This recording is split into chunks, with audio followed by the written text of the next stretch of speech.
This is Eddie Hearn, Matchroom Boxing. You're watching Sporting Icons. You don't need to be anywhere else.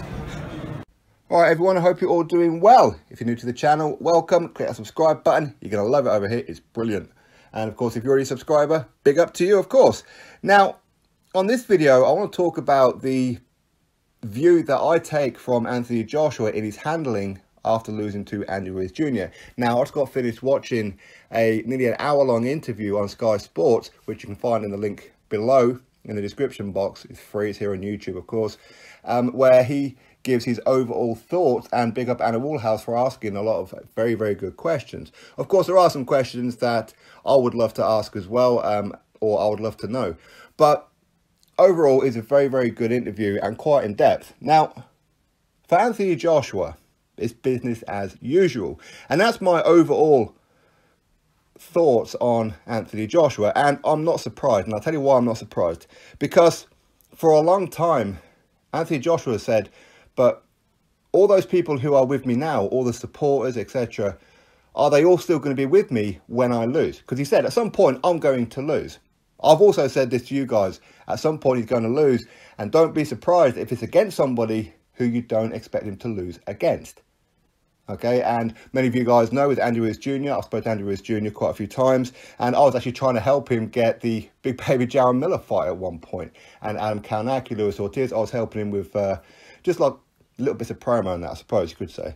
But ultimately, when this opportunity came around, of course, I'm trying to push for Andy Ruiz Jr. I wanted to get a payday, and I knew that he was going to bring it to AJ, but I expected AJ to win that fight. Okay, but I expected it to be a good, entertaining fight.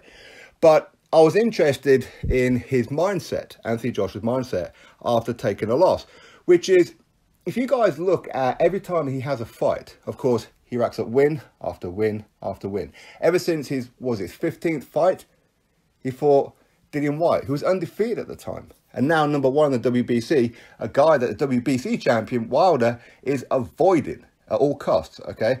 But Dillian Whyte took on Anthony Joshua in a very, very good fight. Some scary moments for both fighters. Ultimately, Anthony Joshua got the win. And from that moment, AJ, he then went into a world title fight. Was it too soon? Potentially, sure, why not? His 16th fight. He's fighting against a guy that people didn't know too much about. Tall, southpaw, with a bit of power in Charles Martin. And it's been going on from there. He took on undefeated Dominic Breazeale. So that's his 4th undefeated fighter on the bounce. It was Gary Cornish, Dillian Whyte, Charles Martin, Dominic Breazeale. He beats them. He's supposed to take on Vladimir Klitschko. Klitschko, he gets injured during training. Eric Molina gets put in before the official announcement come out. So he fights Eric Molina. You could say that's a bit of a gimme fight in some ways. But then he fought Klitschko in a unification fight, in his 19th fight. Then what happened? Carlos Takam. Then what happened? Unification again against Joseph Parker. Then he took on Povetkin. So Joshua, he's always stepping up and he's getting win after win after win. Technically, on 23 fights right now, he should only just now be looking at becoming a world champion. But he's already been there, done it, and you could say wore the t-shirt, right? And the only thing left for him to do at this very, very short moment in his short career was undisputed, and it was nearly there. But, of course, the likes of Luis Ortiz, Wilder, etc., turned the fight down with him, okay? But the point is that I'm trying to make is that every time, if you guys go back and watch the interviews, or maybe you already know this, that each time he wins, rather than talking about, you know what, I did this, I did that, he was a tough customer and blah, blah, blah, and he sits back and soaks in what happened with the fight, he doesn't do that. It's a case of business as usual. I won. What's next? Now I need to improve on some of my skill set, improve on stamina, improve. Everything is a straight line, tunnel vision. Next, next, next. Improvement, improvement, improvement. So I was always curious as to, because he says that even with the Vladimir Klitschko fight, of course, a lot of people, that was his huge fight. Okay, that's what really put him on the map. Joshua was like, cool, it's done. I'll look at that fight. I'll soak in what happened once I retire. But right now, I've got a goal, and it's to improve, improve, improve. So I was always curious as to, he does this after every win. How's he going to react when he loses? And you know what? He did exactly what I thought he might just do, which is move on. He's still got that same vision. Improvement, improvement, improvement. So even had he have won, his attitude would have been the same. Improvement, improvement, improvement. Going forward, going forward, going forward. It's exactly the same. It just happens that he's now got a blemish on his record, but now he's got the chance to correct that blemish in Saudi Arabia on December the 7th. Unless something, of course, happens with Team Ruiz, who knows what's going on over there. But the point is that Joshua winning or Joshua losing is exactly the same for him in the mindset of going forward. And it's not just him doing it for himself. It's almost like he's shouldering the burden of, what, world boxing? Certainly British boxing. He's got a lot of people that, of course, he's managing and he's mentoring, such as Joshua Boazzi, Joe Cordina, Lawrence Okoli, and so on. Okay, so it's almost like he's doing what he can to give other fighters opportunities. Of course, he was talking about Nigeria and that as well, and a lot of the young fighters coming through the ranks, if you like, even as an amateur. He wants to help out. So he's shouldering a lot of the things, and it's not always just about him. But the tunnel vision remains exactly the same. Win, lose, or draw.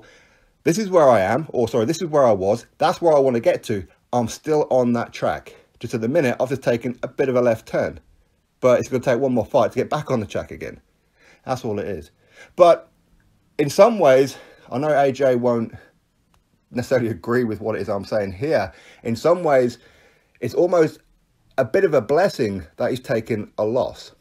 And the reason being is that now some of the fighters who didn't want to fight him before, who were petrified of him, like Wilder, are probably more willing to fight him now because they've now seen that, yes, he's got vulnerabilities. Vulnerabilities, all fighters have vulnerabilities.